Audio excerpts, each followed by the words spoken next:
You are just an aspect of the world that wants to see it get worse in a way that is primal and not cognitive. Represents what happens when we forget we are not the main characters in reality. Nintendo's gonna assign K. Rool to the dustbins of history. The last time King K. Rool made a mainline Donkey Kong game appearance was 1999. There's been a whole new generation of gamers. My boy since belongs then. to the past now, you know, that's just how it is. I don't know if I'm ever gonna see him again. I've been waiting a long time for this moment.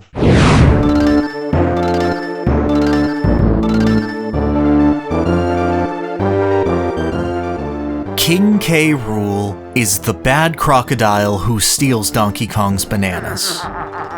That was all he was ever meant to be. A final boss patterned in Bowser's mold, who was such an afterthought to Donkey Kong Country, they didn't even think of what the K stood for. Keith, I guess? It hardly ended up that way.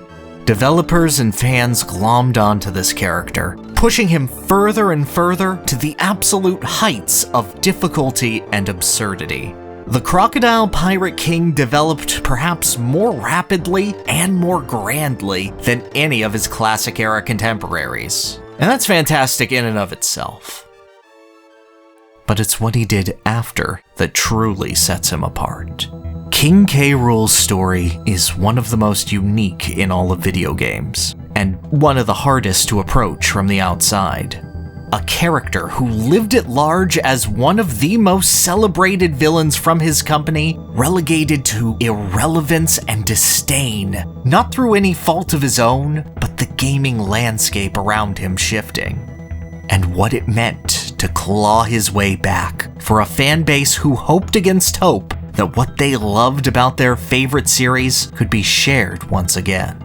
This is the story of how fans changed the course of a multi-million-dollar franchise. How the spirit of what they cared for came to be embodied in a villain who was never made to be a star, yet shone so brightly. And how he pushed himself not just as a throwback to yesteryear, but an evolving menace of a character who embodied the same creed as his real-life crew.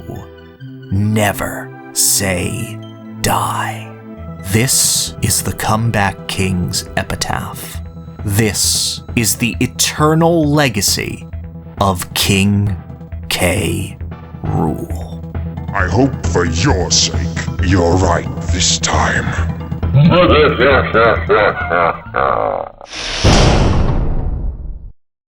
The origins of the Kremling crew are as slapdash as any by British developer Rare. The earliest known Crocodile is this biker dude from a follow-up to Rare's Battletoads game Warhogs, where pretty much everything we know about it is what you're seeing on screen. Eventually, the concept of what if mean crocodiles was transferred to a point-and-click adventure concept entitled Johnny Blastoff and the Kremling Armada. Here, the name of the Kremlings was established, a love of piracy was instilled within them, and the first images of their leadership emerged. A burly thug, Captain Crash, the wily opportunity seeker, Corporal Crizzle, and a leader figure sporting a massive frame, ornamented bracers, a flowing cape, and a prominent crown.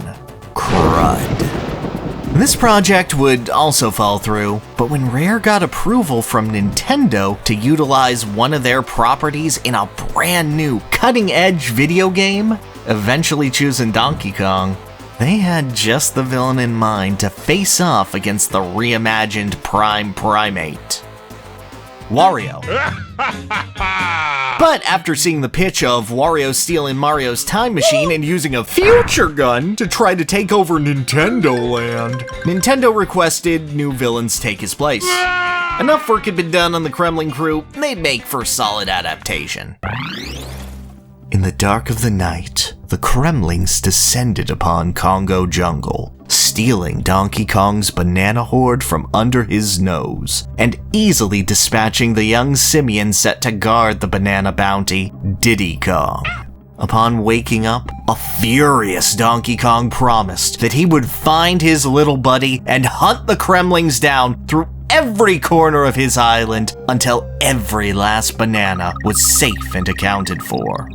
However, the Kremlings had thoroughly plundered Donkey Kong Island, its mines stripped of ore, its ancient temples uncovered with their image chiseled in stone, and even a factory built atop the mountains of Gorilla Glacier, polluting the nearby waters and noted as the Kremlings' crowning achievement. The Kremlings representing this disharmony with nature in comparison to the Kongs. And the Kongs live this very, to use a boomer reference, Gilligan's Island lifestyle where everything is made of wood and almost out of the earth itself, whereas the Kremlings impose their will and their manifest destiny upon any land they encroach on. DK and Diddy will face a bunch of their generals, all of which are very easy and incredibly underwhelming boss encounters. However, every time you beat one of these bosses, a ship draws closer on the world map. And once Donkey Kong has liberated every inch of the island, the Kremling flagship, the Gangplank Galleon, finally docks offshore.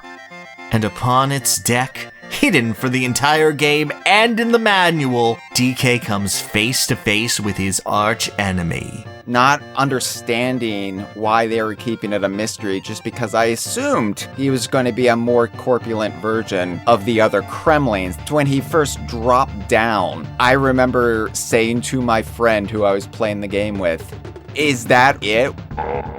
K. Rool is certainly the biggest, fastest, and strongest member of his crew. With gold-gilded belly, flowing cape, and pronounced crown, he's putting on as many airs as he can to show his absolute regality, and is one of the few bosses that DK and Diddy can't instantly jump on and beat up. I think the DKC fight is like perfect. I mean, he's throwing his crown at you, which is kind of silly, but it's so difficult that it's like, while this is really funny and goofy, it's still kind of terrifying. You kind of got those like, oh gosh, one wrong move and I'm toast and I got to restart the whole fight jitters. It's very clearly a giant spike right at the end of the game in terms of difficulty. He is so much harder than any of the other world bosses before him. Every other character in that game has either one action, or if you're a boss, maybe you have two actions. And K. Rool has the hat throw, he's got a big bounce, he's got so many little tricks.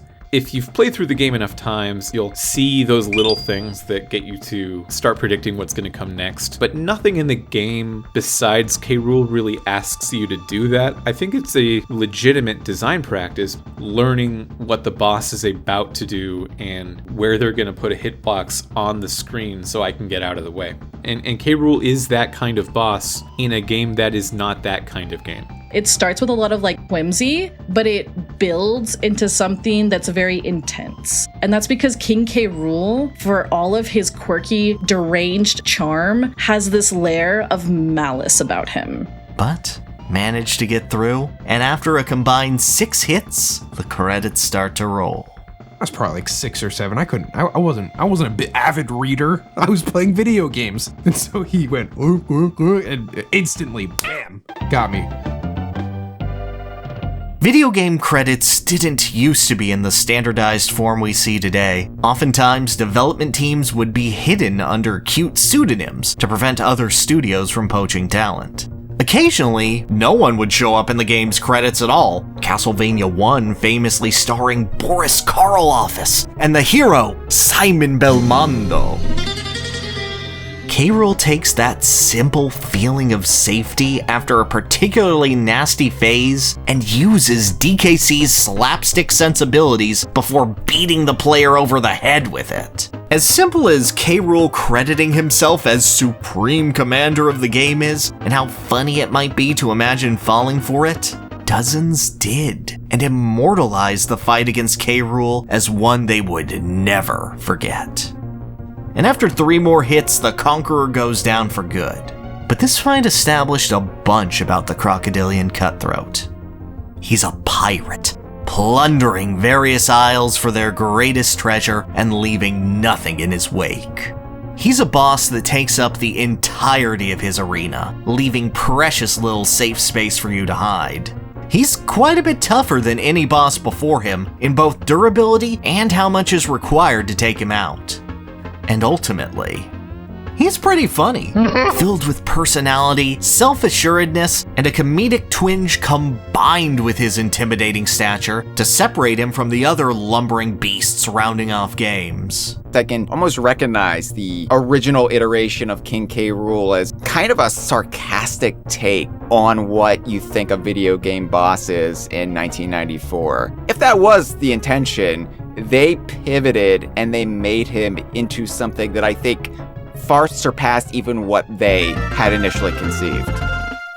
Donkey Kong Country would go on to sell, not too bad, third highest selling game on the console, turned the tide of the console war against Sega in North America. It was okay. And as K. Rool and the Kremling crew proved to be memorable foes that a lot of the dev team was fond of for their threatening yet bumbling appearances, they were set up for some quick follow-ups. Before a proper sequel to Donkey Kong Country was made, a mini-sequel was developed to give the franchise some presence on the Game Boy. The plot of Donkey Kong Land is a metatextual breakdown into madness. Donkey Kong Land is the only handheld counterpart to a console game that has the characters debating about whether or not they can have a successful adventure on less powerful hardware. These are characters who know they are video game heroes. Cranky Kong calls up K. Rool and says, hey, do you want to do it again? I'm giving you permission. You can do it again. I have a bet with Donkey Kong that he can't do it on the Game Boy, so here's your shot. It's almost like it's Rare poking fun at the already well-established conventions of video games, and that's why it works so well. Eventually, K. Rool is confronted, living it up in Big Ape City. And oh, he's so little! Hi, little guy! But this little adventure would serve as a precursor for what's to come. Now, you would see the true terror and force that the Kremling crew could provide.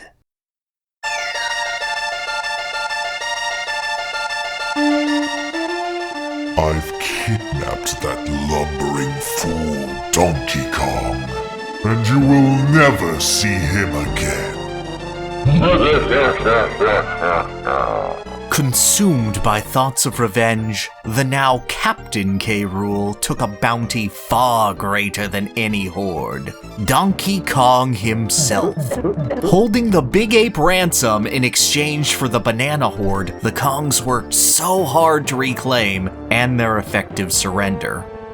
Diddy Kong and his girlfriend Dixie would have to prove themselves true video game heroes, venturing onto enemy turf in a rescue mission to save their big buddy and defeat this cutthroat crew in an even more difficult adventure.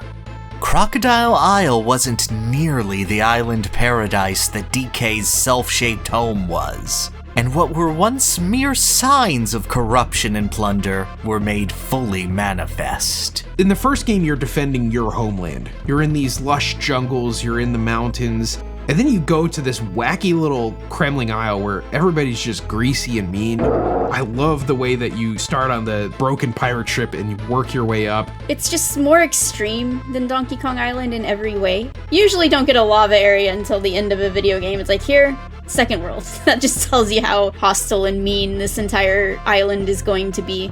It's both a wasteland of toxic sludge and complete disregard for nature and the environment, but there's also another side to it as well. There's the dark side of nature, the danger that nature represents. I mean, there is beauty to be found in Crocodile Isle despite it all. They got a theme park, but it's not like there's evidence of them ruining their own homeland with factories and stuff. Mostly they've seemed to have set those up elsewhere. It just seems like this place that is their homeland just never was very accommodating for them. They had to go out and essentially pillage to get what they needed.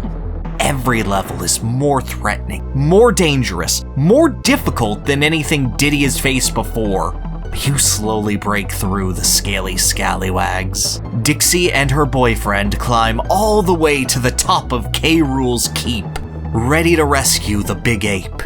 And the moment they arrive, K. Rool pulls the big lug up right before their eyes. Sorry, idiots. I have an airship now. Go through a whole nother world before you can close out the game. And while that whole nother world ends up just being one level before the boss fight, well, if you just take a look at Wrinkly Kong's helpful advice. This time there can be no mistakes. K. Rool's second duel opens with him smacking Donkey Kong around like a piñata before shooting him with a giant gun 3 times. This blunderbuss is everything that the boss fight revolves around. K. Rool skating around with it like a jet engine, shooting out cannonballs, and even using it as an oversized vacuum to get a Kong in command grab range and knocking them right out of the fight. Captain K. Rool retains a lot from his original fight. It takes 9 total hits to bring him down, and the method of harming him stays consistent throughout the entire battle. The issue is, he's gonna do everything possible in order to make it as difficult as can be getting there. The way that like Donkey Kong is like tied up, the way everybody's freaking out, he's not just like throwing his crown at you, he is shooting a gun at you. It's absolutely crazy, and I did feel scared, but also like I'm giggling at the same time. It's just, he's such a funny and intimidating character at the exact same time. Phase 1 involves the captain shooting out spiked cannonballs, limiting the amount of space you have to jump over him, with the added kicker that every time you jam the Croc's blaster, the backfire hurls the cannonball right back out at you, giving the captain an accidental measure of retaliation every time he takes a shot. But once he reaches the second phase, K. Rool decides it's much more efficient to simply shoot you in the face. But rather than just do that again, but more, K. Rool changes his patterns for his next hits. The second involving bouncing balls all with different jump arcs, and the third in a weird knuckleball-like spiral seen nowhere else in the game. But say you get through that, okay, K. Rool sees you're getting used to his tricks, so he's going to shoot you with magic smoke that freezes you in place as he slowly crawls his way over. And then he turns invisible for some reason. The Buccaneer boss then follows it up with a super slowing gas cloud before finally firing off some control reversing gas and teleporting all around so you get sucked right into his cannon. He even changes up the timing of his final shot to make it extra likely that you'll have won the fight but choke at the very last second to a literal stray bullet.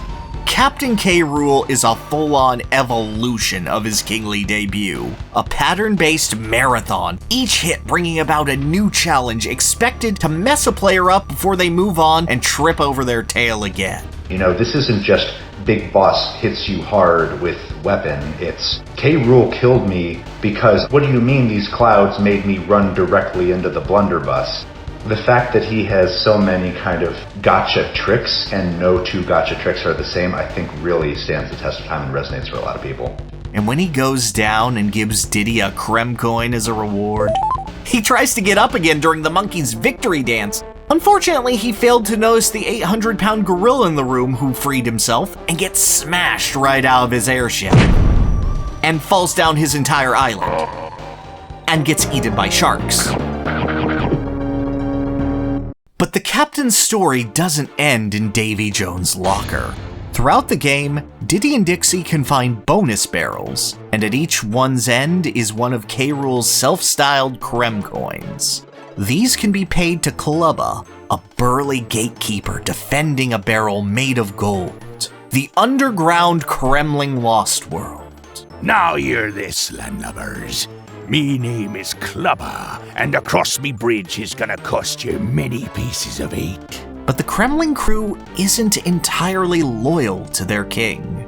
K. Rool is a very charismatic leader, but a lot of his control is based on fear and strength. Clump becomes canon, Crusha becomes Cruncha, critters become clumps. That just shows not only are they willing to go along with K. Rool's delusions maybe, but also the fact that Kremlings are very malleable. I really can't help but wonder if they're really going through with this because they really have a passion for that, or if they're just doing it because they're scared and they're just listening to a madman.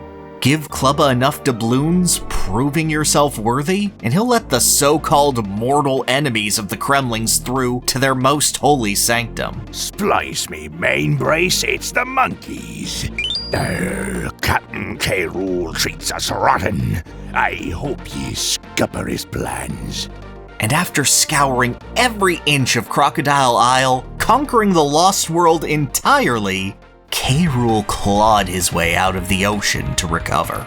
Guns still waterlogged from his struggle to survive, he sees you at the crocodile core of his empire, and still weakened, fights with everything he's got.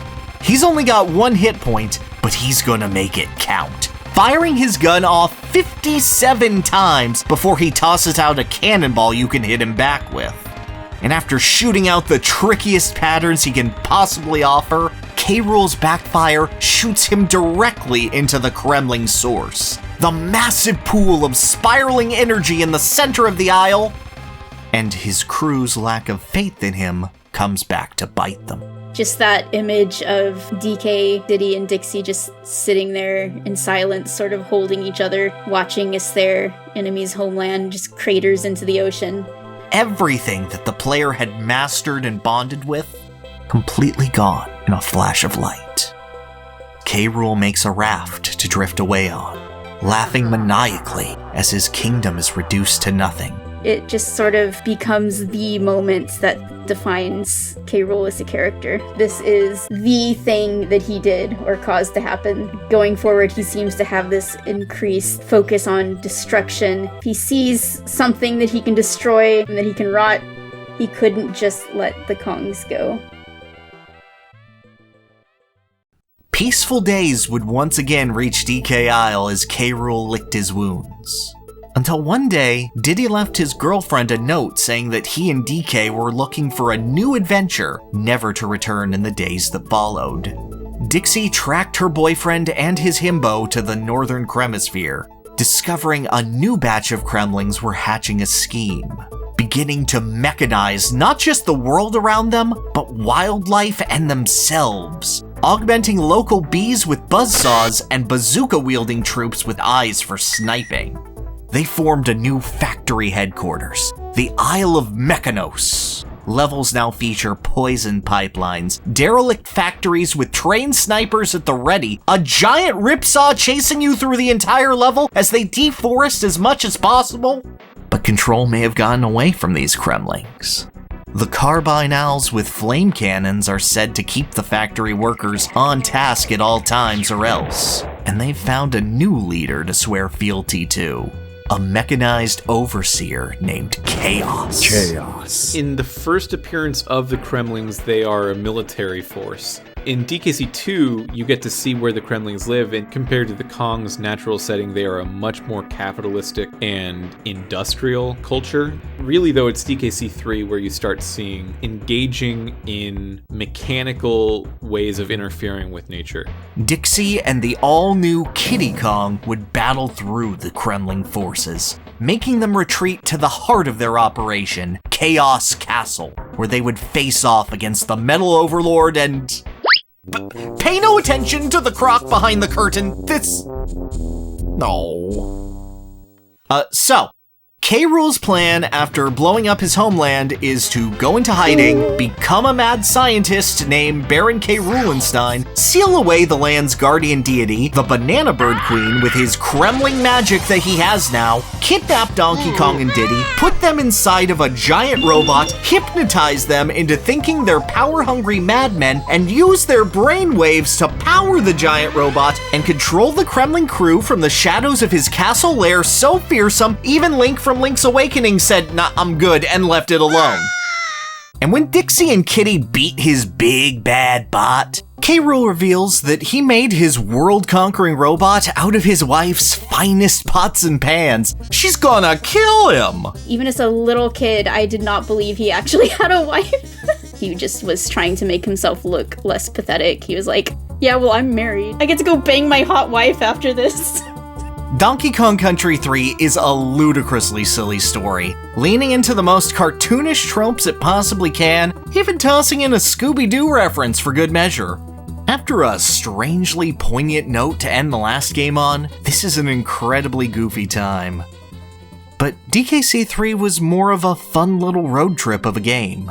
Development wasn't handled by the same internal team in Rare that made the first two games. This was a team that learned from the example of the prior two countries, and wanted to go ham and have fun with it. This is where K. Rool's at his goofiest, especially where he's like, trying to fly with his hands. There is something scary and creepy about being in some sort of Frankenstein's lab. And the older I get, the more I appreciate his characterization there as like, he's just like doing his little project in the garage. It's the British mundane, and it's such a vibe. And the Baron still offers up the hardest boss fight in the entire game, of course, choosing not to interact with the Kongs directly and instead use massive shock coils and a helicopter pack to limit their movement and options. The same sort of challenge is offered here. K. Rool is still making the world actively worse around him, but it's all played for laughs.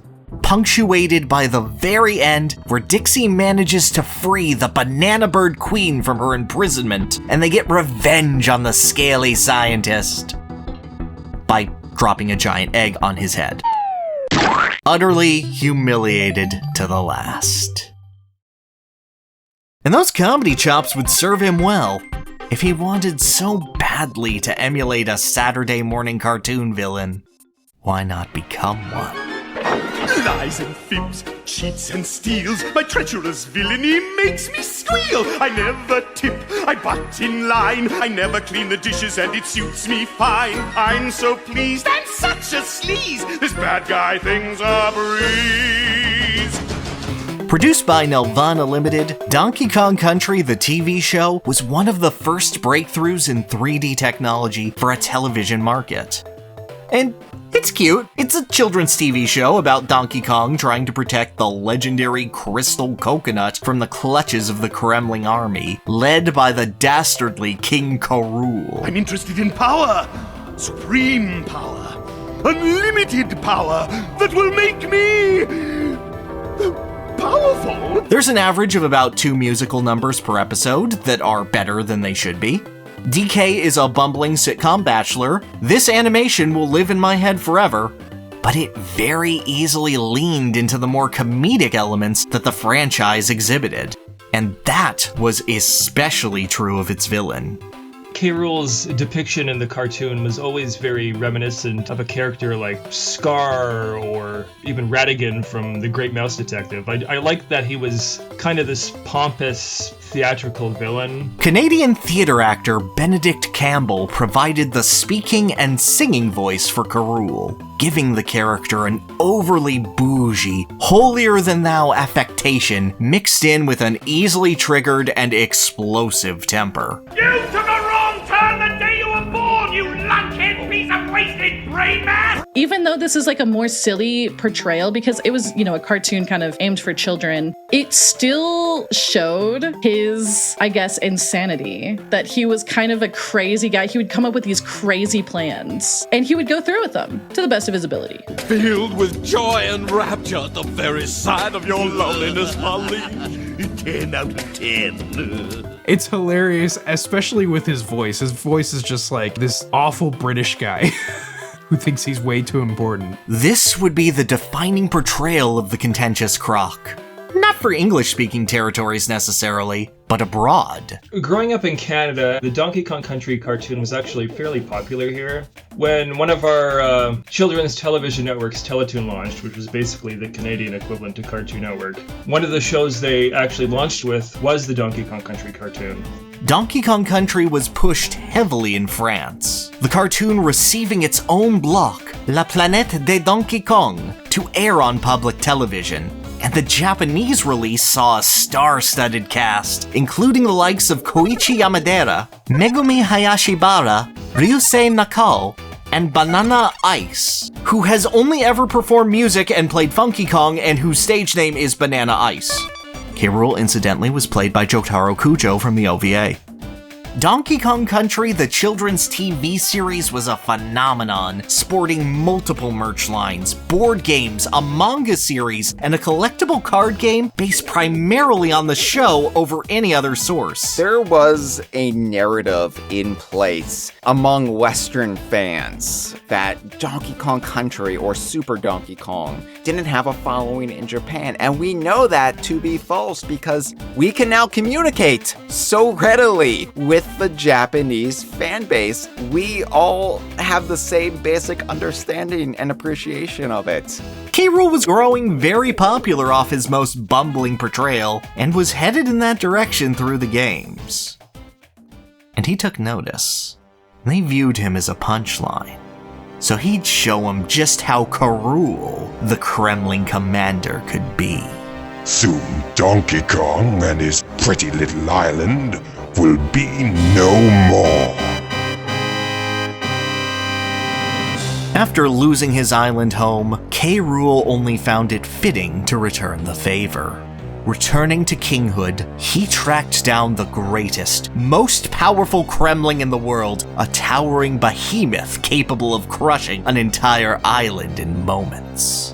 But then K-Lumsy saw how cute all the little monkeys were and didn't wanna. So K. Rool had him imprisoned and brought along as a backup plan.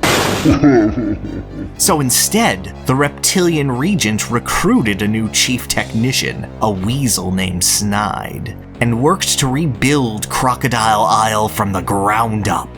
And at its heart, K. Rool would construct a new weapon, the Blastomatic, a massive laser that could wipe an entire island off the map if fired. But K. Rool grew wary of Snide's knowledge, stole his engineer's blueprints, and banished him. He seemed in DK64 like he was at wit's end. Like, it's gone from we're kidnapping people and we're chopping down your trees and we're stealing your bananas to I'm aiming a nuke at your island. And you better hope that there's a malfunction, which there is in the opening cutscene. The king would have to wait for his revenge for his minions to repair. But that's more than fine. It was just a matter of time before Donkey Kong would feel his wrath for everything that was taken from him. While you'll be busy looking for your precious golden bananas and flea-bitten friends, I'll be preparing my lizard-flavored surprise. I've always viewed the plot of Donkey Kong 64 to almost be the culmination of everything the Donkey Kong Country trilogy set up. It entails you rescuing several Kongs. It has you retrieving some form of a banana horde. And it sees K. Rool coming back in this mechanical facsimile of Crocodile Isle. Inspired by James Bond villain Blofeld, complete with Claptrap Lapcat, he is utterly self-confident, in control, and above all else, cruel. Every new stage is punctuated with K. Rool viewing the Kong's progress, looking forward to their failures, hoping they'll waste more time with these pitiful collectibles for his laser to charge. And should the player ever quit out of the game, should they ever let K. Rool win? I think Rare may have liked bullying children, because you would quit the game and they're like, you haven't beaten it yet, so we're gonna show you Donkey Kong Isle getting nuked. And like, it was terrifying. Donkey Kong's blood is on my hands, Mom. I can't do my math homework. As the Kongs reclaim more and more of their family and horde, the king becomes more frustrated, more unhinged, threatening the life of a boss who failed him, and even following a Kremling attempting to escape his mad reign before snuffing out his hope, executing his minion with a massive claptrap. His maniacal majesty is at his most rotten in this game, only let down by his need to stay above all others and the constant incompetence of the exhausted and terrified Kremling crew. Heck, the Kremlings are so scared and overworked, they don't have time to prepare a late-game boss fight, so they make a giant cardboard cutout of K. Rool and equipped him with a laser gun and a really loud speaker for them to laugh into, and tried killing the Kongs with that. But But ultimately, it's this self-reliance that costs him everything. Both K-Lumsy and Snide side with the Kongs after their prior employers' mistreatment, opening up new worlds for the Kongs to explore and awarding the Kongs golden bananas in exchange for blueprints for the old Blast-O-Matic. Snide is especially a thorn in K. Rool's side, as when the Kongs finally do show up to his doorstep, K. Rool demands that they fire the big laser, even if it will wipe them all out too. Destroying Donkey Kong once and for all is more than worth a second destroying my own homeland. But for every one of Snide's blueprints that the Kongs were able to recover, the wily weasel will hack into the big cannon and delay its firing sequence. But even when you get so many, you still have to do Hideout Helm with that timer right there on your screen, ticking down to your demise. And it doesn't matter if you have the minimum amount of minutes or the maximum amount of minutes. That, coupled with his laughter, as the timer is slowly going down and you're trying to work your way through that level, that is terrifying. The moment you're about to confront the big croc, K. Rool flees into a tiny airship, only for the Kongs to free K-Lumsy and for him to swat his little alleged brother out of the sky by accidentally tripping over a rock.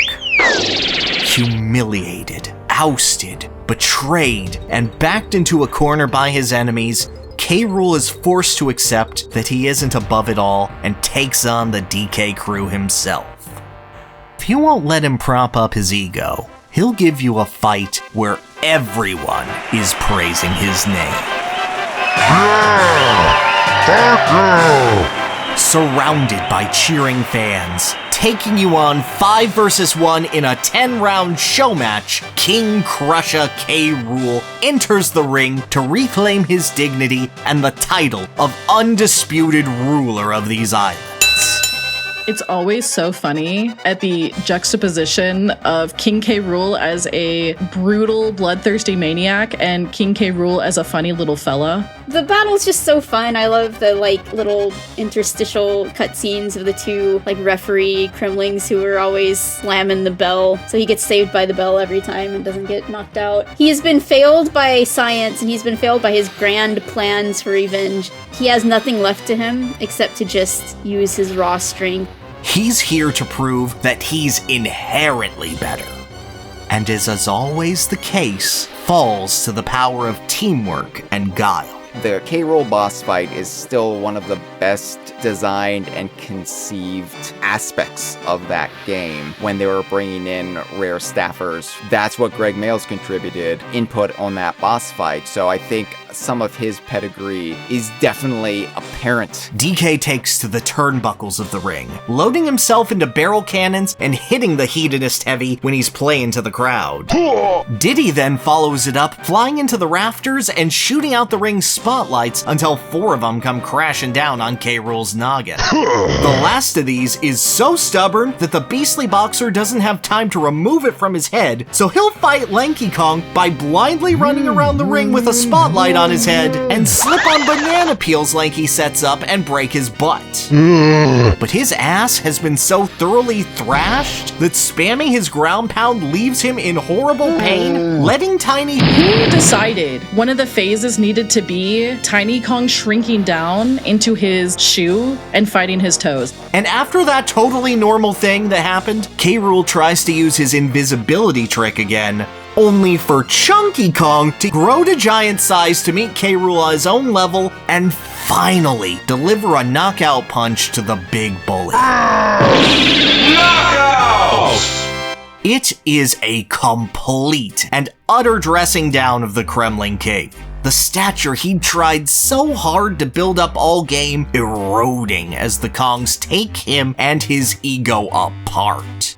He even tries to get up and beat the Kongs after the fight's over, but is distracted by the power of Hamana Hamana Awooga and fails to notice Funky Kong ride up with a bazooka that kicks his butt so hard K. Rool flies right out of the game. In one fell swoop, King K. Rool was re-established, made as threatening as possible, broken down, and reduced to his funniest, most pathetic state.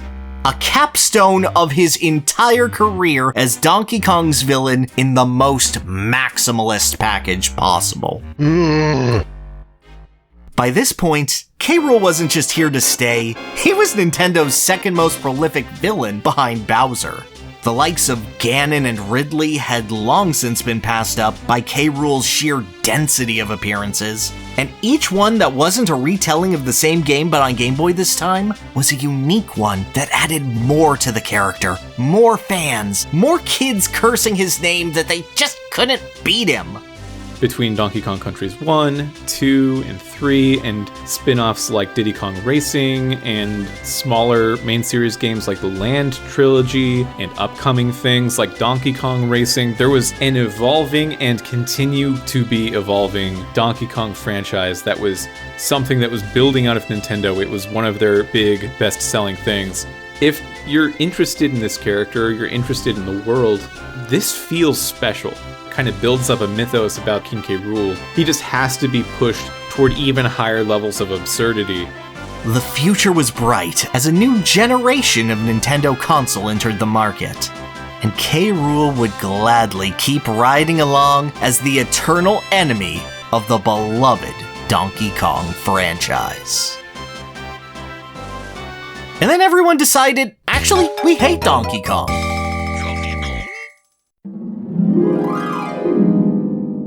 So the Rare Buyout, the 2002 purchase of Rare by Microsoft. If you were a fan of Donkey Kong Country, Diddy Kong Racing, Banjo-Kazooie, Conker, it represented almost a divorce. It was the seismic fracturing of the fandom.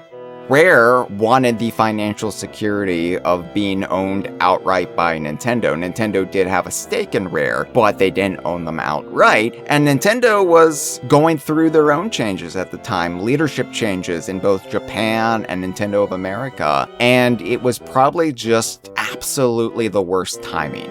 I don't think anybody was at fault, but ultimately Nintendo declined to purchase Rare, and Rare opened themselves up to the next bidders, and there were several, EA at one point, and ultimately they went with Microsoft for the newly minted Xbox platform.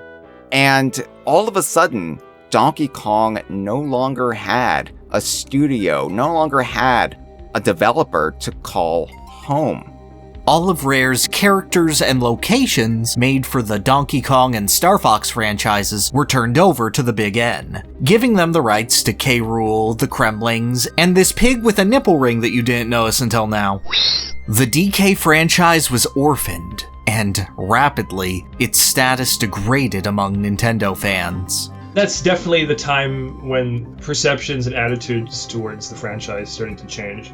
In fact, in the years that followed the buyout, a lot of these same gaming magazines started retroactively claiming that, the Donkey Kong games were never great to begin with. They were just overrated, and people only liked them because of the graphics. This was a GameSpy review of Donkey Konga from the early aughts, excerpting here. Strangely enough, my biggest complaint about Donkey Konga isn't anything that has to do with that gameplay. Instead, it's the fact that Nintendo continues using Rare's horrible Donkey Kong character designs. I mean, seriously, this is a great game. Why am I being forced to look at Diddy Kong while I play it? Or frickin' King K. Rool? Awful. Now, if you are a fan of Donkey Kong Country, and you are already dealing with the uncertainty of the future of your favorite series, and the characters therein, and all of a sudden you now have to defend it among your fellow Nintendo fans, well, that is quite the growing pain to have. An alleged quote from Mario creator Shigeru Miyamoto was tossed around, sourced to a May 1995 issue of Electronic Gaming Monthly, stating, "Donkey Kong Country proves that players will put up with mediocre gameplay as long as the art is good." Donkey Kong as a franchise went from an all-star to overrated, perhaps most succinctly represented by this review of a Game Boy Advanced remake of Donkey Kong Country 3 by the UK's Nintendo official magazine. The appeal was always the graphics, be honest. Now the looks have faded, and you can see that she was never that interested in the first place. That King K. Rool was hardly immune from the effects of everything around him turning rotten. His first playable appearance in Diddy Kong Pilot was taken away from him, being retooled into a banjo racing game. He appeared in Donkey Konga as a cameo in a whack-a-mole minigame and an icon in Konga 2. He was the main villain of the 2003 edition of Camp Hyrule, a web browser-based event for kids with a Nintendo account and nothing to do for a week in August. He appeared in the Game Boy Advance remakes of the country titles. Those are still good. They bomb him at the end of DKC2 now. Funky, that's a war crime. Sorry, dude. And he appeared as the main villain of 2 handheld exclusive titles by Payon, DK King of Swing and DK Jungle Climber. These featured brand new plots by King K. Rool as he steals a bunch of medals and calls himself the Jungle Hero. And then DK beats him in a climbing race, beats him up, he says this, and he was playable. Jungle Climber has the Kremling commander steal the legendary crystal bananas from Planet Plantain, using this awesome power to make his minions a little bigger and fuel some robots, and then make himself bigger. While it's nice to see Crud not entirely forgotten, these titles do very little story-wise other than introduce an alien banana people who talk in Banana Fana Fofana language and state that K. Rool hates bananas actually. But most damning of all, Nintendo just did not seem to know what to do with Donkey Kong. Nintendo was kind of putting it in a spin-off limbo for a while. It was either no games or spin-off games, or Donkey Kong showing up in like a Mario game. Donkey Kong never really left as a character. He was always there to remind you that he was an IP. A lot of people who grew up during the GameCube era started to see Donkey Kong as not its own distinct brand, but just an appendage of Mario, just a Mario spin-off character. The big DK platformer for Nintendo's GameCube was Donkey Kong Jungle Beat, a high-octane rhythm action game controlled entirely using the DK Bongos peripheral. This is this brand new Nintendo team where they're getting experimental, they're getting wild. These are like hungry young developers that are at the top of their game. And what's the first game that they want them to make? It's not Mario, it's Donkey Kong. They were trying, they were throwing everything out there for DK. It's an innovative way to play a Donkey Kong game or even have a Donkey Kong game, but it wasn't really what people wanted at the time. And I think that led to the series just not being taken seriously. Right before the game's release, director Yoshiaki Koizumi gave an interview to IGN, stating, "All of the characters outside of Donkey Kong and the banana are completely original. We don't really feel the past look of Donkey Kong was fresh enough for today. We really gave our new development team the chance to really create something unique and stylish. We didn't need a superfluous story for this, did we?" Even if that smug-sounding interview hadn't come out, I mean, there was just nothing for me there that really had nothing to do with Donkey Kong, aside from the fact that, like, DK himself was in it, but none of the other familiar elements that I loved were in it at all. DK's cool, but I'm not going to feel obligated to play this game just because of him alone. And that lack of curation would continue through DK's future. Super Smash Bros. Brawl would expand its roster to include Diddy Kong as a playable character, but would represent the DK series through stages based on Jungle Beat and the original arcade DK title. K. Rool himself would be represented only by a single song and a trophy that would claim that his brother, Captain K. Rool, was the boss of Donkey Kong Country 2. What you say? This culminated in the 2008 release of Mario Super Sluggers, the king only having made 4 new physical appearances in the 10 years since Donkey Kong 64, having to introduce himself and the idea of Kremlings to players who would have no idea who he was. But over this decade, Nintendo internally took notice of something. The best-selling titles for the Big Ape during that time were the handheld remakes of the 3 Donkey Kong Country games. Shigeru Miyamoto, entirely by chance, mentioned that he'd like a revival of Donkey Kong Country, as it had been requested by very loyal North American fans. In 2010, styled after the difficulty and flow of the classic platformers, Donkey Kong Country Returns was unveiled with thunderous enthusiasm. The rumors were there. It was already getting out that Retro was doing Donkey Kong, and we began daring to dream again. So when we saw the trailer, there was obviously excitement and relief that it existed. And hearing very familiar music, seeing Donkey Kong swinging on a vine brought forth lots of emotions. And the biggest relief was seeing Diddy Kong. After all of the psychodrama that Jungle Beat conjured in the fandom, I think a lot of us were satiated with the fact that Diddy was in the game. Nintendo-partnered Retro Studios studied all of the countries, all of the lands beforehand to make iterations and evolutions on their iconic barrel cannon and minecart sequences. And after 11 years away, King K. Rool. So this is something that we actually talked about fairly early on with Miyamoto-san. And we were really, we're getting together and we're like, well, what are we going to do about King K. Rool? Is he coming back? And we thought about it and we said, well, does he really need to? Why don't we just come up with something completely new? And this time, make sure there are no crocodiles in there. And so I asked Retro to come up with some fresh new ideas, and that's when they came up with this new enemy concept of the Tiki. Fans of DKC had gone through the classics, developed a new game, and once again, the Kremling crew just wasn't fresh enough. I really enjoyed Donkey Kong Country Returns, a wonderful 2D platformer, one of the finest ever made, and it is a worthy entry in the series. However, I do question how much of a conscious effort was made to leave so much of Donkey Kong Country, the series heritage itself, in the drawer. From a Nintendo point of view, if they're looking at the history of Donkey Kong, I don't blame them for looking at their game Donkey Kong, which is them creating the character Donkey Kong, as the touch point rather than Country 1. Look for the bad guy in the games that we have, and Donkey Kong himself is the bad guy, so don't do that, so make a new one. Like, I can imagine that being the thought process every time. The fact that the only returning characters in Donkey Kong Country Returns are Donkey Kong, Diddy Kong, Cranky Kong, Rambi, and Squawks. 5 returning characters in a game that purports to be the return of the series. It felt odd.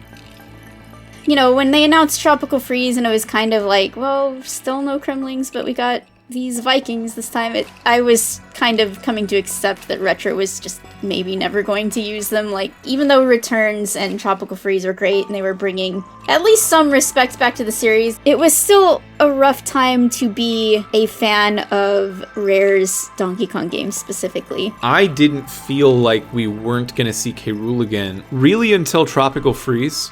Especially with the way they debuted Lord Frederick with a silhouette. And they're like, who could this be? It's like, well, it's a big fat silhouette, and you're not telling me who it is. So why would I assume it's just some random guy I don't know? And when that ended up not being K. Rool, it really felt like, oh, okay. For whatever reason, this character is a problem. This aesthetic, these new worlds and characters, silently became what DK was all about. Representing DK's world in Mario Kart stages, Mario Sports spin-offs, even drafts of a Universal Studios theme park based on Donkey Kong were modeled after Return's iconography and characters. Donkey Kong was back, but he hadn't just moved on from his old foe. He didn't even acknowledge him. By the time of Super Smash Bros. For 3DS and Wii U's release in 2014, there wasn't much hope for any more outstanding Donkey Kong content. A stage based on Returns, perhaps— oh, yep, there we go, and— hey! There's a critter in the side mode! That's really nice to see. Hey! But no new fighters, new environments beyond a jungle, not even a cameo-based assist trophy were offered for the 4th Smash Bros. Game. I'd noticed there's franchises that the Smash developers like to create stuff for, And then there's Donkey Kong. But then, something unusual happened. On April 1st, 2015, Nintendo President Satoru Iwata announced that a ballot would be posted on the Smash Bros. Website, asking fans which characters they would like to see added to the crossover fighting game. As a company, Nintendo played its cards very close to its chest, so having an open opportunity to suggest who to add to one of their largest franchises was unprecedented for the company. And it's here where the Kremling campaign truly began. So Smash 4, it releases in late 2014. At that point, it was known that he was not going to be on that roster. I'd launched the Kremling campaigner Twitter account before there was any knowledge that there would be DLC in the game, putting out a plea of desperation of like, please, somebody at Nintendo, these treehouse people that are just lurking on here, hear me. We sure would love to have this great character in the game, and you know, at that point, you know, thinking his future might just hinge on that happening. Every single time we would have a new supporter come into that thread, me and multiple other people would jump at the chance to post the Donkey Kong Country cartoon song, One of Us. Cause you're one of us, you're mean and green, scaly sheen, can't you see you're one of us? And in that OP, I would put the cutthroat list. I think it grew to somewhere in the ballpark of 1,200 people over time. I brought on Eric. Eric and I had gotten to be friends through shared forum posting on K. Rool's behalf. And then the Smash ballot fell into our laps, and we ended up having built-in infrastructure to get the good word out there about the game. K. Rool was often dismissed in Smash speculation as an irrelevant character. Someone who hadn't made an appearance period in like 7 years to that point, and hadn't been the final boss of a mainline game in 15. But fans weren't about to let their favorite baddie roll over and die. He was merely an expert at playing dead. I saw it less as an opportunity to get more votes in his name and more to get more diverse arguments in his favor directly to Nintendo. K. Rool always stood out to me as unique in that he would be the only heavyweight that could use multiple projectiles, like the boomerang toss and the cannonballs, and of course the poor DK representation in Smash. As did sort of this idea of him as a cohesive personality, which I don't think is necessarily something that was known to people outside of the Donkey Kong fan base at the time. If your last word on the character is some random IGN article you never would appreciate, but that we certainly knew, and we had a direct line to Nintendo to say so, and we damn well were going to take that opportunity. Clips from the television show spread around like wildfire, over-the-top performances endearing those who'd never gotten to experience the character before. Memories of all the fights against the Kremling King and all the cool things he could bring into a fighting game, all buoyed up by Donkey Kong himself making a big recovery.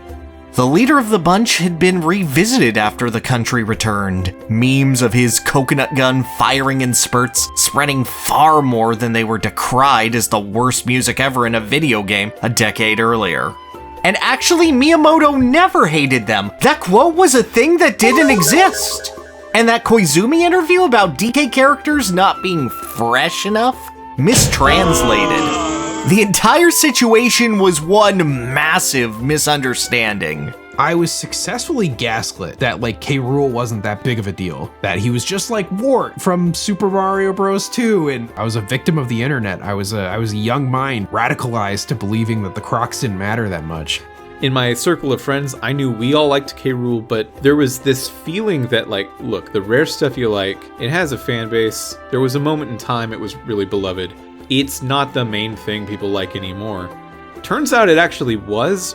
I think that just kind of tells you a narrative can take hold, and the people who disagree with it might feel too disempowered to speak up, because then all of a sudden the narrative was like totally reversing polarities, and it's like, now I'm seeing all these people talking about how good Donkey Kong Country is and how we should get its main villain into Smash because he was so cool and awesome, and it's like, yeah, okay, I've been, like, what? Like, this is how I felt my whole life, but where were you people? In all tallies measured by fans, K. Rool was a frontrunner. He had a real chance of not just settling it in Smash, but making a statement to Nintendo directly that Donkey Kong fans were all still here and ready to celebrate what had left them so long ago.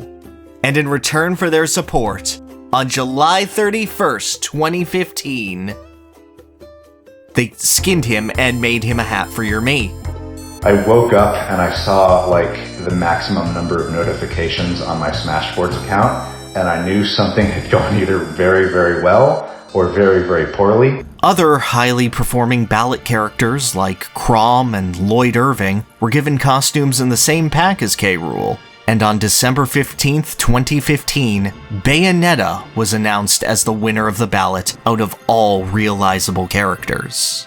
It was confusing, and I didn't want to entirely give up hope, but for whatever reasons, they didn't want to use him. Maybe it's just because they don't see a future for him in the Donkey Kong franchise at all, and so they see no point in bringing him back. We thought that the door had been slammed on K. Rool. We knew what sort of effort we had put in, and we didn't think that it had been listened to, that there was a decision against putting K. Rool in. The Kremlings would go silent again, but this time, fans still held out hope. I mean, I thought the world was coming to an end, but once I had time to recoup and collect my thoughts, it felt like a acknowledgement that, well, we can't include K. Rool as DLC, but yeah, we know he's popular, we want him back. They also brought back some of his characteristics from the Rare era as well. Like, they gave him his golden belly back, because I don't think anybody at Nintendo even realized when they redesigned him initially that it was supposed to be golden belly armor and not an actual belly, so... Years would continue to pass, the most acknowledgement the big man receiving being a street sign named after him in the New Donk City area of Super Mario Odyssey.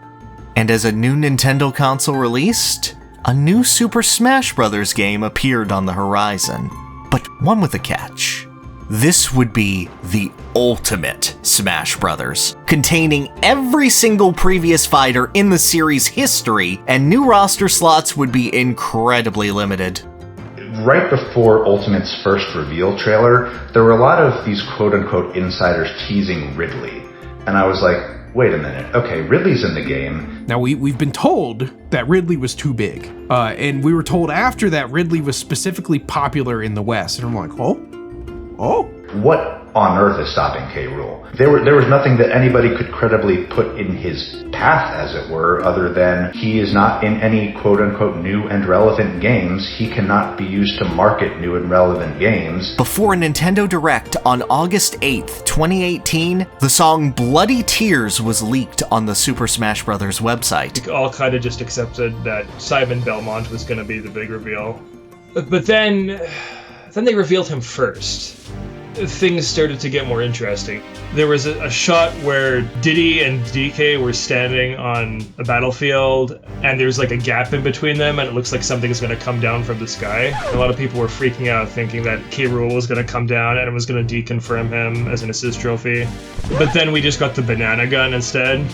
Dead silent in there, and the first post when that banana is shown as an item is, that scared the shit out of me. It wasn't until the very end when the shaking, I was like, I didn't know what range of characters could have elicited that. I certainly know King K. Rool could be one of them. Splash cuts of heroes facing their greatest rivals appeared on the screen. Wait a minute. Are they really gonna... And then Donkey Kong's big yawning mouth shows up, and then the waterworks start, because I know what I'm about to see. Everyone was in a state of not quite letting themselves believe it. Jaw on the floor. My brain just completely went into another level of existence. like my vision blurred. Like, there's no possible way. And I just remember Jeff saying, oh, you, this, no. We had become so pessimistic that Jeff had actually believed that it was not K. Rool. It was probably the most dopaminergic feeling I've ever felt in my entire life. It took a decade, but not only was King K. Rool back, he was one of the very few newcomers with entirely original movesets to be introduced in the base roster of Super Smash Bros. Ultimate. Noted specifically because of his huge amount of fan support. The fact that they brought in everything from the blunderbuss, complete with him putting on his Captain K. Rool hat, as if he cannot use this blunderbuss otherwise. The fact that he used his backpack helicopter from DKC 3. At a time when DKC 3 references felt so far-fetched, we were getting this. He had his boxing glove. His final smash was the Donkey Kong 64 Game Over screen, finally paying off, and you've seen the destruction of Donkey Kong Island. Everything about K. Rool and Super Smash Bros. Ultimate felt like it had been what we had wished for so long ago. But all of this is secondary compared to his one central mechanic, a bulging bulletproof belly. A large swath of K. Rool's attacks, even one of his taunts, have armor specifically on the rotund regent's belly. He's even got a counter and a projectile reflector with his down special based around it. So much emphasis was placed on his gut, armor, and ability to turn things around. K. Rool didn't just feel powerful, he felt like a playable boss fight. If you didn't know what's coming and how to handle it, he would overwhelm. And even if you had the knowledge check, if he got you in a bad position, you were in for a world of hurt. The way that his animations get like so stiff, where like the back air is like absolutely terrifying, but the up air is absolutely hilarious. They're really kind of like getting the vibe of K. Rool right, where he is silly but menacing at the same time. Having his iconic moves mapped to a few specials, it feels natural to Super Smash Bros. And referential at the same time. But it wouldn't be K. Rool if failure wasn't mixed into the brew. If you spam his best options, his belly will shatter from taking too much damage, stunning him in place. Or his crown could be stolen and used in ways unfathomable to his psychological dependency on putting it back on his head at all times. K. Rool was the full breadth of his character, crushing strengths and predictable weaknesses going hand in hand. And it never once compromised his sense of self or made him less of a blast to play. The one thing I had always been afraid of if he did get added to Smash is that he would be portrayed as some kind of monstrous animal, a brute who just kind of like bit people and scratched at them with his claws and stuff. But no, obviously he had technology, and even if he didn't like talk, you can just tell in his expressions. He's got a lot going on in that brain of his. He was very much like alive. He was recognizable to me. He was the character that I knew and loved. He even added to his characterization, cape torn from years of isolation, dashing on all fours to mimic his rival Donkey Kong, mirroring the Big Ape's most iconic moves down to the frame data, even adding a rap to his theme song to show DK up on the mic. The king was a mix of menace and cartoonishness that made him stand out even amongst as massive of a cast as Ultimate. And his fans in-game would chant not his name, but the force that had brought him into it. In every way, K. Rool was made to be the most he'd ever been. Unhinged, cartoonish, vicious, and villainous. And fans, not just of the character, but of Smash as a whole, reacted in turn. That trailer, that was the most viewed trailer of all the newcomers in the game, by like a mile. They're not even allowed to sit at the same lunch table as K. Rool. Even if you look at the DLC fighters, there's only 2 characters that had more popular trailers than him, being Banjo and Steve. That's pretty crazy company. In Smash, the best thing is sort of how he improves with every subsequent developer who touches him, who cares. Nobody thought about the idea of giving him a belly counter. Nobody thought about him running on all fours Radigan style just to show how deranged he has become. We don't need to have Nintendo sanction him as a marketable, new and relevant character in a Donkey Kong game before he can appear as a gaming all-star. He already was a gaming all-star. K. Rool was popular, so he was put in Smash. He wasn't put in Smash to become popular. It finally gave him the chance to like express that sense of like character. Nintendo just didn't know. I didn't know. I was one of his biggest fans, and I didn't know how beloved he was because people, when not given the excuse to say it, and the Smash Ballot gave people that voice, and without it, I don't think Nintendo would know that he was a character worth reviving. Nintendo didn't think that he had lasting cultural impact, right? And then to see that validation of like, he does matter to people, and we're actually going to make good on that now. It's a feeling that you don't get from anywhere else in the games industry. A letter from K. Rool's fans was sent to game director Masahiro Sakurai and his team for bringing the king back, and actually got a response from Nintendo. For the first time in almost 2 decades, everyone was on the same page to celebrate one shining element that made the Donkey Kong series so special. King K. Rool wins! And then they didn't do anything with him. After working on Donkey Kong Country Tropical Freeze, Retro Studios moved on to develop a new property, leaving Donkey Kong without a dedicated dev yet again. They did release an enhanced Switch version of Tropical Freeze, and did reportedly consider adding King K. Rool as a secret additional boss fight, but Nintendo declined the pitch, wanting to save the King's return for Smash Bros. After this highest high, Donkey Kong fell into a deep slumber as a brand, even less coming out in this era than after the Rare buyout. There were easier times and there were harder times. It was helpful to know from DK Vine's reporting that we had things to look forward to, that there were Donkey Kong fans within Nintendo of Japan who were going to make sure this series was in careful hands. And when this game drops, it is going to be beyond our wildest imaginations. But fans had a spark lit under them. King K. Rool was worth celebrating, and if Nintendo wasn't gonna do it, they'd tell the tale themselves. Oh, spare me an ale, and I'll tell you the story of the mad pirate king who was destined for glory. Through fire and fury, the king sadly failed. It seems his ambitions weren't quite up to scale. How did the idea of Return to Crocodile Isle arise? It kind of all started with Martin and I's shared appreciation for the voice of Benedict Campbell. Stuart and I met like a long time ago, like early 2010s. We were kind of residing in these familiar online spaces trying to get into voice acting. But through that, we kind of found an incredible friendship in our passion for animation and gaming, especially like the levels of storytelling that they would have. Back during the pandemic, I was doing a smaller project with Stuart and some others, kind of celebrating F-Zero's 30th anniversary. I think I kind of discovered my dream on wanting to become an animation producer.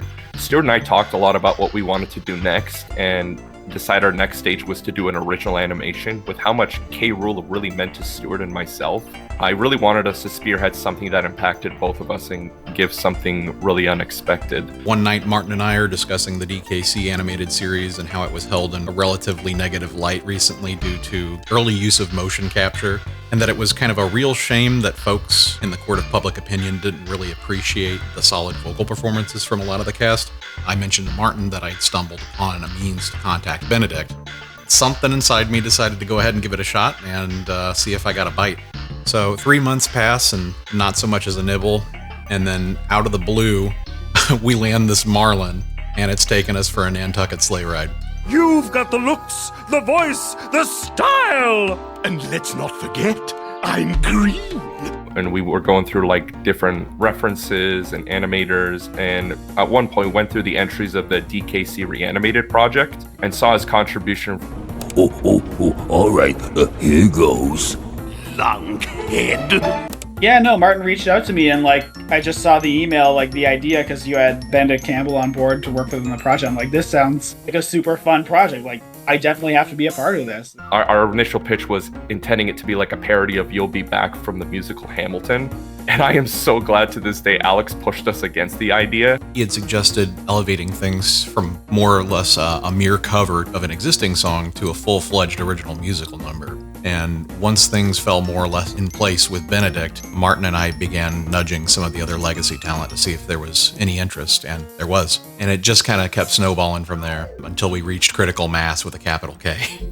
we were getting the ball rolling, getting stuff written, getting prepared for voice acting, like getting the story fleshed out. And I remember we kind of ran into this little snag, like getting the actors, getting the unions to kind of go along with this was a lot more complicated than we had anticipated. And I started thinking like, okay, I want a video for my YouTube channel. Because at that point, like I had done a lot of like the assets for the video. You guys had introduced me to Ailstorm. It was kind of perfect timing when we were thinking about how to go about making it, and Ailstorm's album Curse of the Crystal Coconut featured the cover of Scurvy's Pirate Scorn track. The day you mess with Scurvy, you wish you'll never more.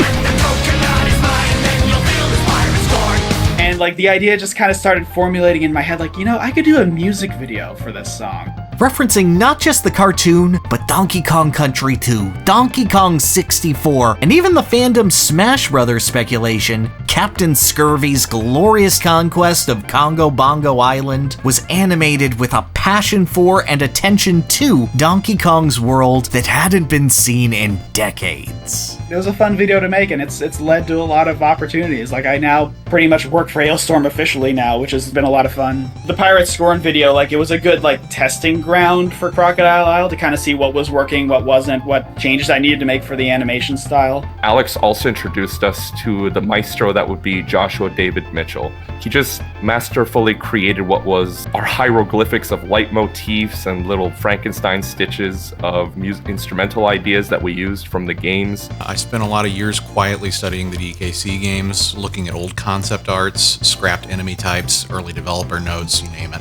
I'm also an entomologist and a herpetologist. I've worked hands-on with training crocodilians and learning their body language in the past, so this was kind of my contribution to the project, to bring a more grounded sense of realism to the world of DKC, while also telling a story that's in keeping with the pre-established lore. What happens when the schemes have run dry, and his perseverance is at a premium? In a sort of metafictional way, I felt that with the uncertainty of K. Rool's return, it might be interesting to explore a king who had exhausted all traditional means to fulfill his goals, left in a point of stasis, separated from his rival, his people, left with the decision to either wallow in that unfortunate reality or to create a new future for himself through reinventation. I heard that a higher power determined that he, and by proxy us, were unfit to continue coexisting with our Kong rivals, forcibly removing all contact with them, and thus leading to a life of hiding. If absence sows a hungry heart, are you famished without your king? It seems you lot forgot the brand of cruelty that I bring. Our premise was basically, what if K. Rool did a Disney villain song, which was an art choice that took a lot in both imagery and writing, that really peers into the many ramifications K. Rool is appreciated by the fans, especially the mental implications. We studied a lot of different approaches, from Ratigan, Governor Ratcliffe, Judge Frollo, Joe the Fish, there's plenty of others, and somehow made this rock opera of many different genres almost reflective of K. Rool's many split personalities. And still I fought it like a hero, spite the tragedy and travesty, and now I have returned with light and glory as your majesty, and your disgraceful prattle while I was off secluded with a mutiny. Ha! I'd have you executed! Ben's vocal performance was the driving force. We really just wanted to build off of that. Like, it was really amazing watching him work. Like, the way he just kind of slipped into the character like it was nothing. Like, even though he hadn't done this character in years, nailing line after line. With Benedict's case, he literally drove down from his area almost 2 hours one way to record with us. I've never seen someone breeze through lines so effortlessly. Remind me, if I ever were to kill myself, I could scale to the heights of your blind devotion and leap down towards your IQ! We really wanted to do something incredible for the community and what K. Rool means for us. The main aspect of K. Rool's character that I really wanted to focus on was his psychological profile. He's adapted and improved time and time again, but he is burnt out, either haunted by his mistakes or disguising his previous errors with a new identity each time. And I think it's very relatable for any creative going about their life. He sees his master plans as an art, making him feel any sort of relevance both personally to him and in the meta sense for the fans. I did this all for you! Want another funny part? I don't even like bananas! Am I enough for you now? Am I? To me, K. Rool is failure. K. Rool is a lot of those insecurities we feel fester, that vanity, being imperfect, to still fail even when we want to improve. and really grasp at something to feel special. And I really love putting the psychological spin to K. Rool's character, especially with his warped hallucinations being left up to the viewer's interpretation. I think that in its essence is both what I wanted to focus on in the animation and what really makes K. Rool so special.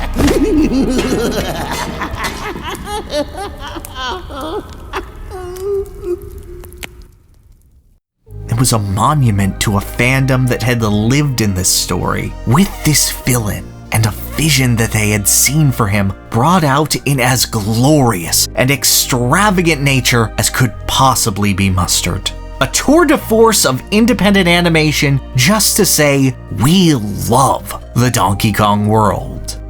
It was cool to see how many people that it reached, and like newcomers who weren't familiar with the characters saying like, oh, this was kind of how I got introduced to this franchise. It's been really positive with both like longtime fans and newcomers. It brought in such an audience with old generations and new generations alike, some even becoming fans of K. Rool immediately after. When you kind of just put that energy, how much something means to you. Actually coming out of the airport in California to attend a Metal Gear convention, and coming out of the exit, there was a woman in her late 20s chain smoking on the side of airport entrance, and she caught wind of the K. Rool shirt, the same one Alex gifted me, and she just kind of yells across, is like, yo, is that K. Rool? And I was like, yeah, man, it totally is. She's like, holy shit, is that K. Rool? I love those Kremlings. Oh my god, did you see the animated short they made on him? So wild, man, love that shit. Yo, have you seen it? And I'm like, no, I haven't. I'll be sure to check it out. Yeah, gators! That's where the King's story ends. For now. A new Donkey Kong game would emerge, Nintendo EPD's long-rumored Donkey Kong Bananza releasing to incredible enthusiasm, but K. Rool did not serve as its main villain. The meddlesome and greedy Void Company would fill that role. But you can clearly see the Crocodile King's influence upon them and the game as a whole. That spirit, that drive, that willingness to get creative, celebrate character and interactions between them, that constant underlying humor and reinvention, that is what Void, Poppy, Grumpy, and Bananza as a whole decided to so strongly celebrate. Even if K. Rool did not return, that heart of the Donkey Kong series was brought back because of him. And they even referenced his wife in 2025! A new era of Donkey Kong games has started. One where fans can be excited to celebrate the series they love. And it all came about from one passionate rally to tell Nintendo what made the series so special. K. Rool changed the entire feel and face of Donkey Kong for the better. United a beleaguered fanbase under his Jolly Roger to celebrate what they felt they'd lost, and has a door always open for when he's ready to return once again. It was never just about bringing back K. Rool. It was about restoring Donkey Kong to the position of prominence that it once held prior to the buyout. I mean, of course, a lot of fans were passionate about K. Rool specifically, but it was never just about K. Rool. K. Rool was kind of like a symbol or a torchbearer for the entire movement. King K. Rool is the golden center that the DK world revolves around. And as a lifelong fan, that's hardly a rotten deal. That, my friends, is how you design for a comeback.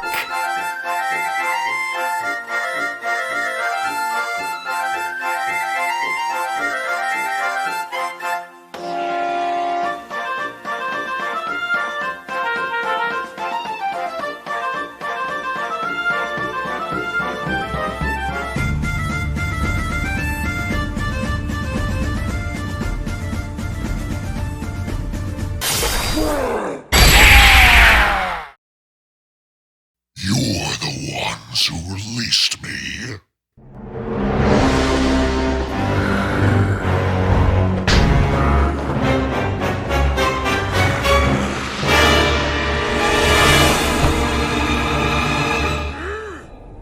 King K. Rool is back in action. After his defeats, K. Rool sought to find a power source from a deeper lost world than even his own. the legendary Banandium Root, an angelic being capable of granting any wish. His Kremling crew tore through the planet, beyond wonders and layers not seen in centuries, until they finally found a sinkhole to the planet's core. However, the Root could sense the horrendous evil within K. Rool's heart, and trying to stave off calamity, trapped him atop the sinkhole. K. Rool's insidiousness was so great, the Root used all of its power, focused entirely on keeping him at bay, with his loyal crew lurking below. We've been stuck down here for ages. The memory of that day still sends a shiver through me cold-blooded bones. We didn't hesitate when ordered to jump down that final sinkhole. Problem was, King K. Rool was seized behind us by the Banandium Root, and in its grip, he plugged the hole. I'm afeard me. Terrible afeard of what punishments are in store for us when the dread King K. Rool is free once again. This is where K. Rool lay after Donkey Kong 64, or Jungle Climber if you'd like to count anything with a plot. Donkey Kong enjoyed a peaceful life for years, only occasionally being interrupted by invaders and natural forces, while the world literally revolved around his villain. But over time, the Root began to lose the battle against the determined despot. Brambles began emerging from the underworld, Cranky Kong noticed the signs of the old Banana Bandit's return and made his own expedition into the planet. A vision of the supposed Root appeared so clearly in the scheming entrepreneur Void Kong's mind, he didn't even realize he was looking at the literal belly of the beast as he tore the planet open to get it. And I took one look at that, and I think while I knew what it was, there was a little voice in the back of my head telling me, temper your expectations. Temper your expectations right now. That's the kind of almost fan fiction that we thought we weren't worthy of. Again, I don't think any other fan of any other series can possibly understand how ludicrous it is to be sitting here and saying, oh yeah, the moment when Donkey Kong's main villain showed up at the end of the Donkey Kong game, what a moment. K. Rool was gone and forgotten, but he never stopped fighting, and when his seal finally breaks, he'll make your reunion one to remember. Throughout Bananza, Donkey Kong would find skeletal enemies trapped within stone, reanimated through Banandium to fight once again. Underneath the gaze of the Kremling King, his loyal crew shows their true colors, scale and blood, and complete with the same sound effects they had in their original invasion. I think I felt everything at the same time. To see them be built up right from the first level of the game in the Ingot Isle cave-in with the one Crocodile, that builds toward the end of the game in a way that doesn't feel like a rug pull. They just feel like real foreshadowed events that would happen in a complex world with characters who have their own things going on that your story is in the center of. The Kremling crew, after all this time, remains the mightiest force that Donkey Kong has battled. And even as he breaks through their lines, quagmires, coliseums, and more, K. Rool awaits his nemesis at the absolute core of the planet. Surrounded by a literal heart of gold, veins protruding from it as much as his own eye, K. Rool corrupts the weakened planet's soul, making his wish to become all he believed himself to always be. A resplendent, golden god of a leader who would turn the entire world into putrid, rotten mush for him to devour. And for his first act as the one above all, defeating his nemesis would be a lovely appetizer before the feast to come. King K. Rool's first boss fight in decades is an absolutely indulgent one. The Banandium Root has allowed him to craft whatever golden weaponry his cruel heart desires. And for his first order of business, Armor Piercer! Not only does K. Rool have a nostalgic cannon to shoot at you, he can transform it into the second most screwed up blunderbuss you'll ever see. Each of his shots leave a trail of rotten banandium mush, a substance somehow more corrosive than pure acid or even lava, limiting DK's options in the arena so he can line up a perfect, unavoidable strike. He can even manipulate this rot, summoning forth massive claws to predict DK's position and collapse on top of him, leaving goopy remains in their wake. And he's even got a big suck move to clean both you and things up in a hurry. However, K. Rool's most fearsome attribute for this battle isn't anything he does, but merely what he is. Donkey Kong has proven to be an absolute powerhouse, able to shred bosses' health bars in seconds flat. Try to smack around K. Rool, though? Donkey Kong is incredibly strong. He is stronger than any threat that he's had to overcome up to this point just on his own. But K. Rool requires like 5 of him, and that kind of message that's sold through that gameplay just elevates him beyond like a Bowser who Mario can always beat on his own. K. Rool invites you to make as many mistakes as you want, to slowly watch your foothold vanish until there's nothing left. But, like always, no matter how strong K. Rool becomes, teamwork can utterly ruin the man's life. And unfortunately, the Croc neglected to shoot the small child DK was carrying around with him. You ready? Pauline's singing allows Donkey Kong to transform into various Bananza modes, granting the leader of the bunch incredible new abilities. Normally these powers would be limited by Donkey Kong's Bananergy, but what is this golden heart if not an endless font of Bananergy?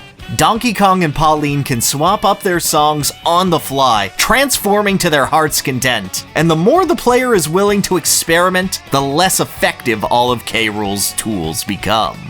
The player is inspired and encouraged to string together Bananzas in a free-form jam session.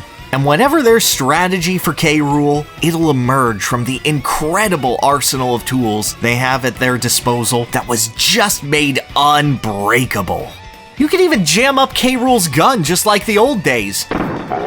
No matter how powerful K. Rool has become, the bond of the friends and members of the Kong family will always be that much stronger, with the real power of Banandium beating the fool's gold off the Crocodile King.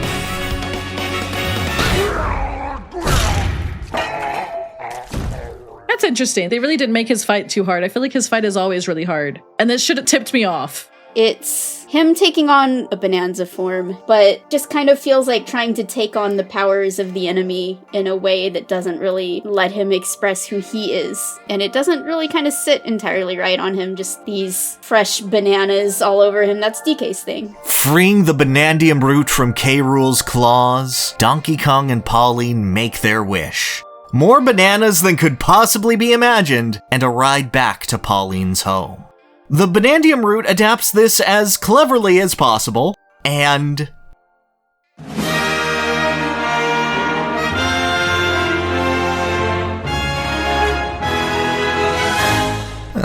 Seems like the team were Donkey Kong Country fans after all.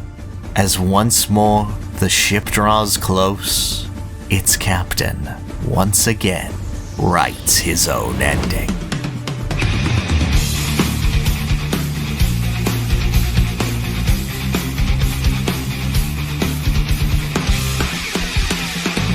Strapping a brand new copter pack resembling Chaos on his back, K. Rool puts up one final struggle to leave his foe buried in a lost world.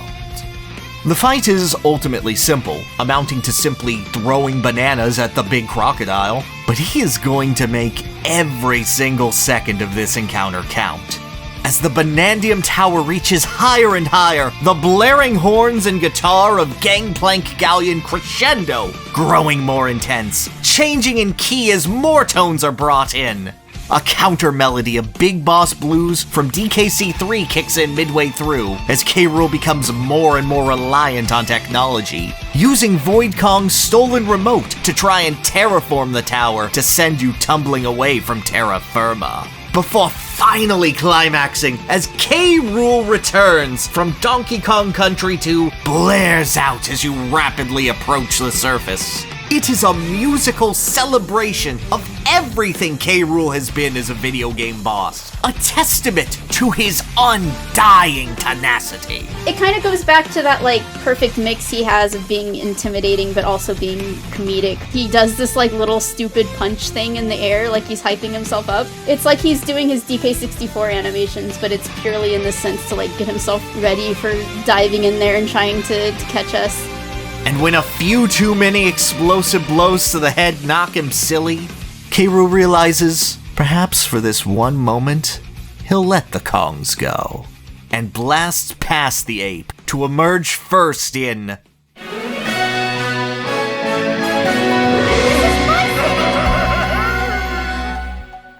8 years ago. This was the same place that gave the first signs that Nintendo EPD even remembered who K. Rool was. And in a town named for his nemesis in some way or another, K. Rool would see his finest, most definitive coronation. It's not him who needs to grow greater. It's that the world around him just isn't spoiled enough. What if we took our really well-reviewed Mario game and destroyed it in King K. Rool's image? Like, that's good stuff. That's really, really nice. A towering golden monument to the king of the Kremlings, the only thing to emerge from the swamps. And in seconds, reveals the final stage for his ultimate confrontation. Dozens of signs, effigies, screens, and posters proclaiming one thing to his world, his Kremlings, his fans inside and out. King K. Rool is back. His critters are celebrating as he laughs. Massive, rotten beasts with K. Rool's face emerging from the primordial putrefaction to devour all they can.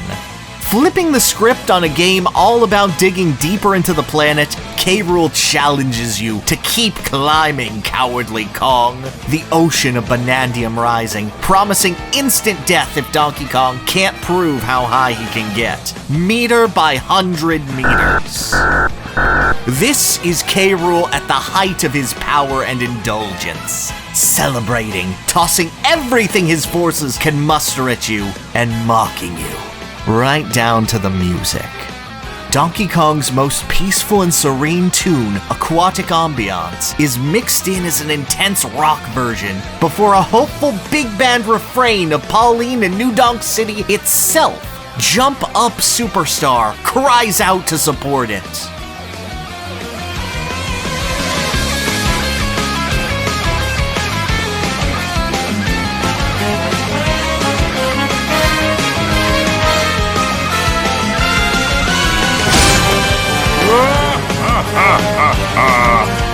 You ascend from the Earth's core and you bring back a demon to destroy the world. There is no redeeming element to K. Rool. There is no softening of the edges. He is just evil. And he would rather watch the world burn down in his image than having a nice little corner of it to call his own. But deep inside, he knows it's not enough. He's prepared one final showdown for you. Octagons are a bit more popular than boxing rings nowadays, aren't they? All of the drama of the decades that preceded this game and advocating for this series, this is when I realized everything is back. At long last, I no longer fear for the future of this series. I feel like they were trying to tell us, like, yeah, this is a new era of Donkey Kong, but we see you. We're gonna honor those roots and those things that you guys fell in love with all those years ago. Underneath the spotlights, atop an airship, surrounded by his cheering crew, in the middle of a ring branded just the same as it was 2.5 decades before, K. Rool removes his crown. We have just spent an entire climb up of New Donk City, seeing posters and neon signs and propaganda essentially about K. Rool being a king. Oh my god, he's the king, he's so powerful, his name is King K. Rool. Did you know he's a king? So if he's so proud of being the king, and if that's so important to him, why would he intentionally take it off? He's literally removing the symbol of his own regality and his own power. He has realized that he has everything he needs. His tenacity, it's his extreme willingness to never give up, his commitment to never letting go of this quest for revenge. He failed to defeat you as the resplendent golden idol he wanted to be. He failed to defeat you as king of the Kremlings. Every step of the way, you dress him down and make him his worst. So he'll embrace it. There's one crown that you can never take from him. One thing impossible to usurp. Not a single soul is more putrid and rotten than he is. When it comes to rot!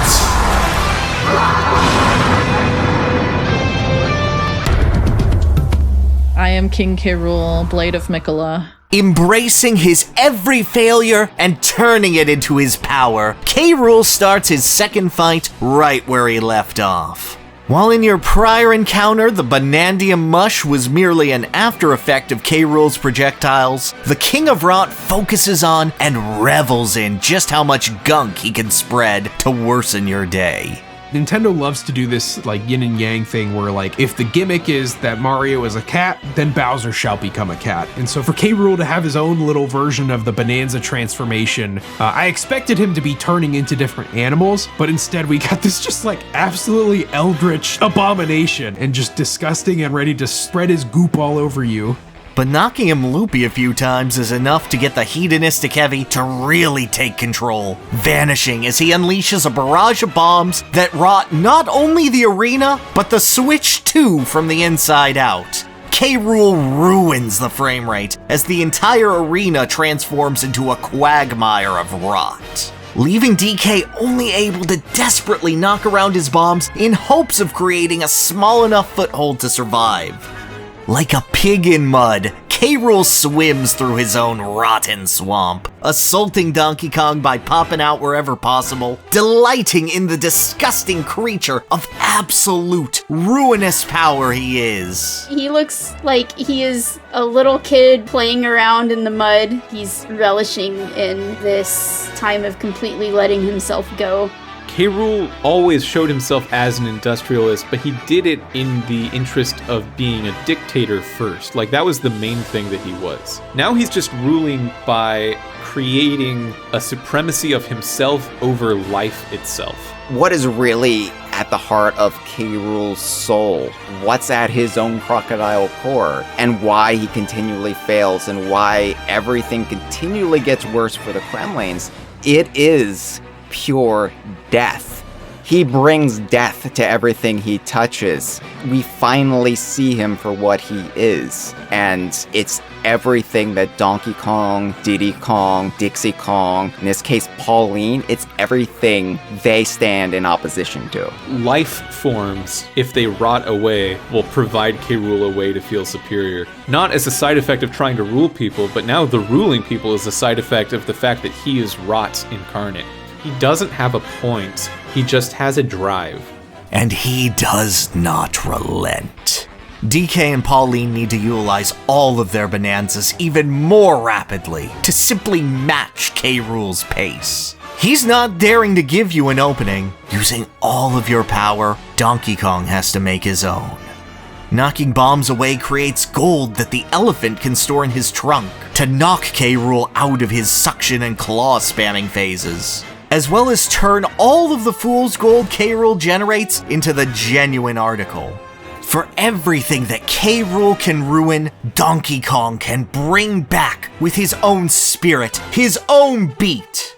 But even as he's reeling, his own muck transformed into a golden prison, K. Rool resists to the last, tossing out walls of gold to slow you, desperate to cling to his victory and never say die.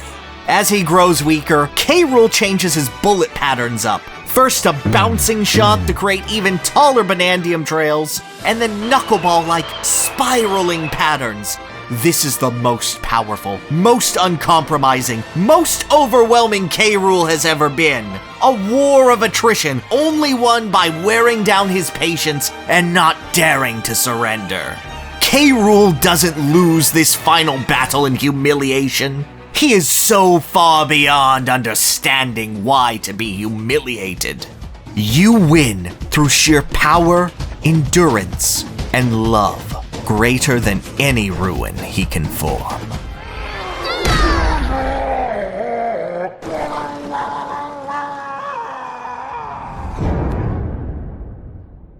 But now, with absolute certainty, we can say that he'll be back again.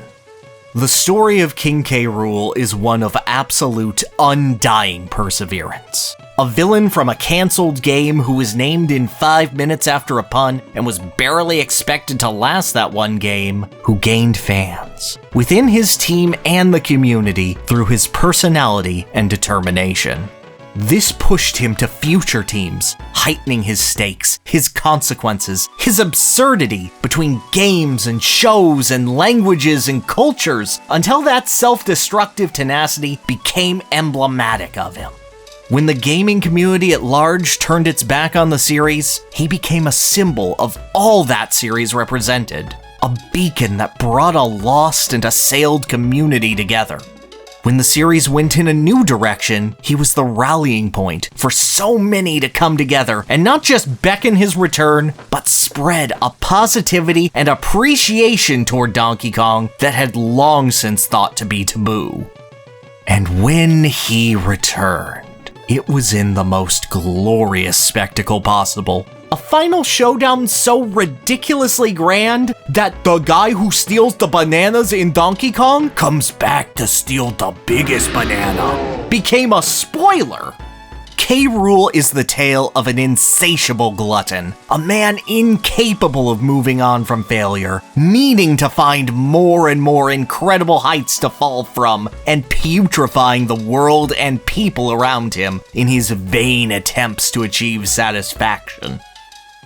But beyond that, the king has an incredible tale, one where his horrid exploits and boundless charisma inspired fans to change the entire marketing direction of an IP owned by a major corporation because he's the guy they wanted to celebrate.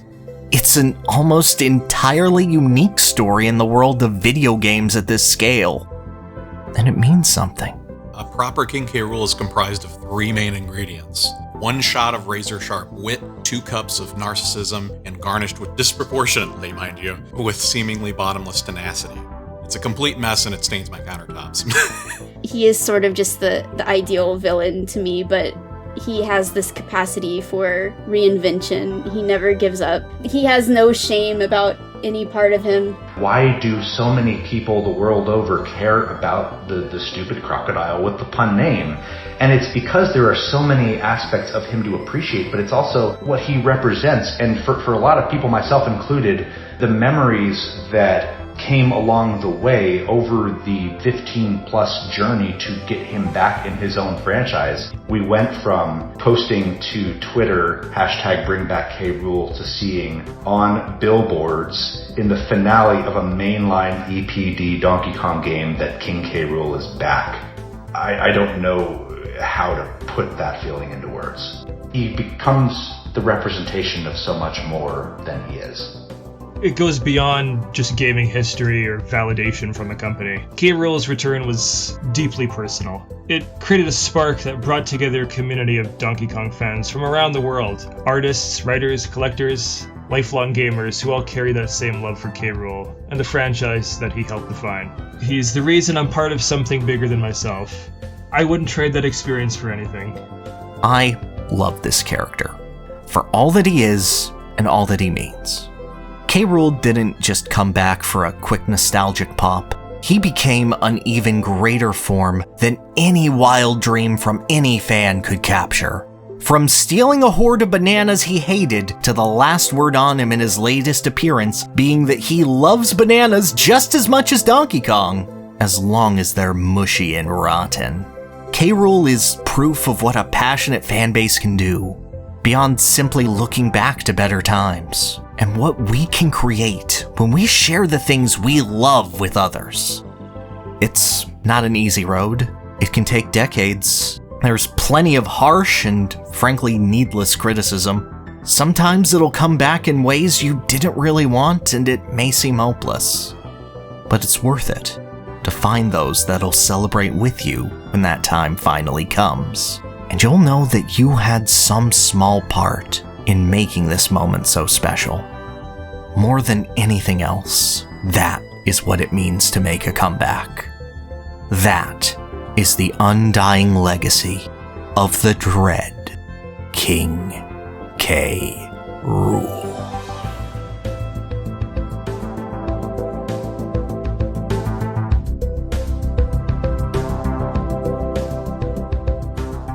You idiot! You moron! Thanks to you, my greatest failures are up there for all time! King K. Rool is the most ferocious and animated and quick-moving, certainly of all of Nintendo's collection of villains. As cartoony as he is, and as winningless as he is depicted against Donkey Kong, K. Rool is still so comfortable feeling gross, and feeling ferocious, and feeling vile, in the best possible way. K. Rool is my favorite video game antagonist. K. Rool's ethos, K. Rool's ethics, or lack thereof, it's everything that Donkey Kong, who, despite being a Nepo baby, let's be honest, but never to the detriment of the surrounding environment. While K. Rool will use every opportunity just to tear it all down in order to bring it down to his emotional level. Maybe my favorite villain of all time. I've always liked Bowser too, but like the whole idea that Bowser would get into a wedding costume and he'd be throwing his top hat at you, it's kind of out of K. Rool's playbook. You know, he was the first to wear a funny hat. You know, it's kind of interesting to call him my favorite when he's really such a terrible person, but there have always been a lot of things about him that I really loved and admired, and he's inspired me a lot for the type of characters I've made and the types of stories that I want to tell. Dude just doesn't quit. Regardless of how many times you knock him down, you can see it in his fights, his schemes. You have to physically remove him from the equation in order to be rid of him for just a short period, and then before you know it, he's right back at it again. If anyone at Illumination is watching this, please hire me to work on your Donkey Kong movie. Please, I have so many ideas. He's my husband. He's kind of a symbol, I think, of gaming from when I was younger. So he's definitely a nostalgic figure, but I still think that even in the modern day, he kicks ass.